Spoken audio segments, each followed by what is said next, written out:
দেশি ট্যাংরা বানানোর জন্য আমি নিয়েছি একটু আদা টুকরো করে, জিরে, 6টা কাঁচা লঙ্কা, 2টো এলাচি আর অর্ধেক টমেটো। আজকে দেশি ট্যাংরা মাছের ঝোল হবে এই মশলাটা দিয়ে। দেখো, দেশি ট্যাংরা মাছের ঝোল বানাবো। প্রথমে দিয়ে দিলাম জিরে ফোড়ন, তেজপাতা, হলুদ গুঁড়ো,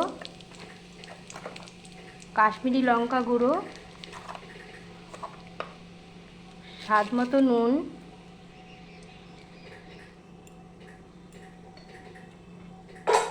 মশলাটা পেস্ট করে রেখেছিলাম সেটা দিয়ে দিচ্ছি।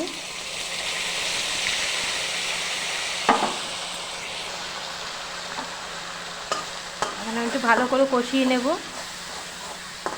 আর দেশি ট্যাংরা মাছের ঝোল মানকচুর বড়ি দিয়ে কে কে খেতে পছন্দ করো আমাকে কমেন্ট করে বলো।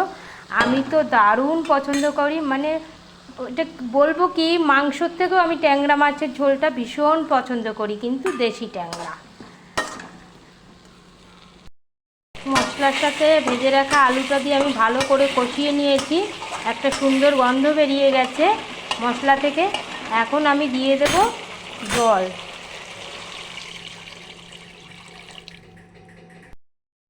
দেশি ট্যাংরা মাছের ঝোল গরম গরম ভাতের সাথে মানকচুর বড়ি দিয়ে, ওহ কি স্বাদ, কথা হবে না। বন্ধুরা, তোমাদের যদি এরকম ট্যাংরা মাছের ঝোল ভালো লাগে তাহলে আমাকে কমেন্ট করে জানাও।